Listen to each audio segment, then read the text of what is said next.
They figured out that it was a project started by a Kaospilot, and they called the Kaospilots and said, "What are you up to?" And I think that Mikael, he basically solved the problem by faking a CNN phone call in the Chinese embassy, something like that. So they stood back. But there was potentially a very big conflict arising based on a small project that started in Aarhus.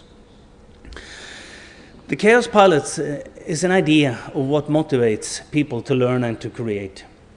There is a prelude to the Kaospilots. In the 80s, there was a movement in Denmark called the Frontrunners, which was a group of people that started out a project aimed at young people that were troubled.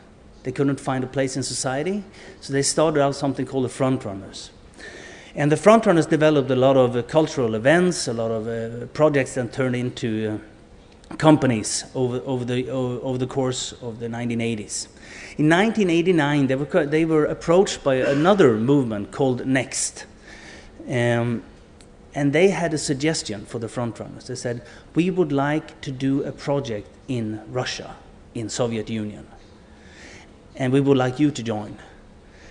And so the Frontrunners, they asked, "Do you know what to do when you get to Soviet Union?" And they said no. Well, there will for sure be changes coming to the Soviet Union. 15 to 20 years from now, everything will be different. 3 months later, the wall came down. And that really put emphasis on two learnings from on our part. One was, if you can move 2,000 young people across Soviet Union for months and you don't see what is coming, then you really need to start pay attention to what am I hearing. Because if you can't hear that the wall is coming down and the world is definitely changed, where do I actually listen? Which signals do I pay attention to? Am I like the others? I just listen to what everyone is listening and I hear the same things? Or do I see the major waves coming towards us? The second question that were asked was, this project had been a success in many ways, but it's also been a very stressful situation. A lot of the people went down with stress. There was a financial disaster. So they asked themselves, what kind of education would we have needed in order to make this project happen? And that was the birth of the Kaospilots.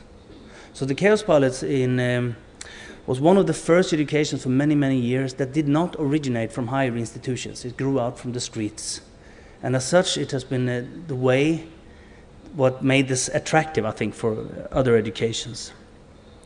We talk normally about that there are some fundamental questions that we exist to figure out. And one is about what kind of projects the world needs, and the second one is about what kind of leadership does the world need. But the starting point for the Kaospilots is always the individual, because you need to figure out what sets you alive. If you don't figure out what sets you alive, you're not going to change anything.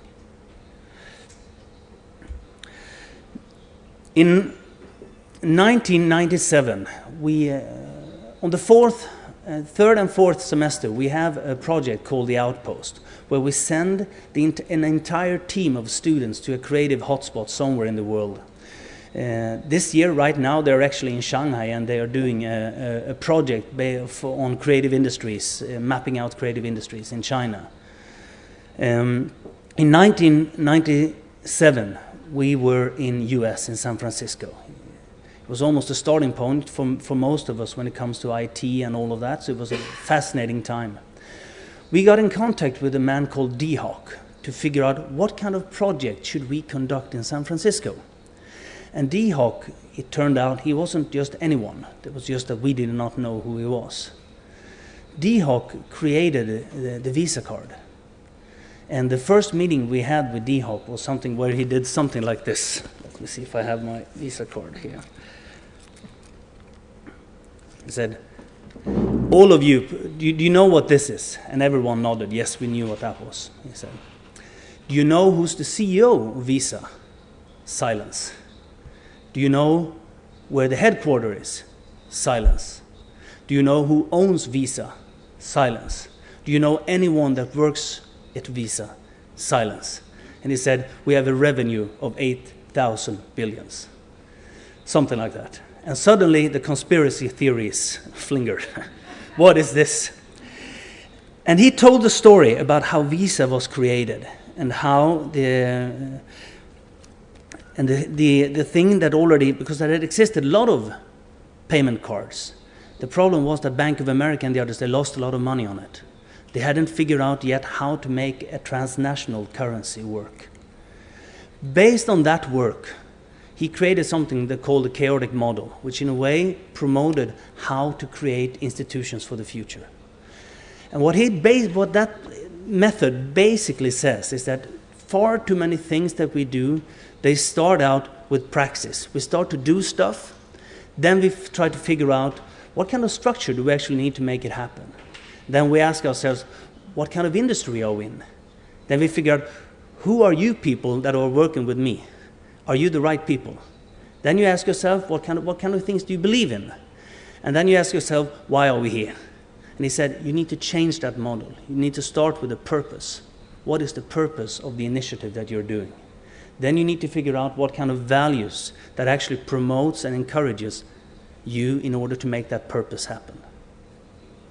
So we started out with that. And the purpose of the Kaospilot is positive social change through personal growth.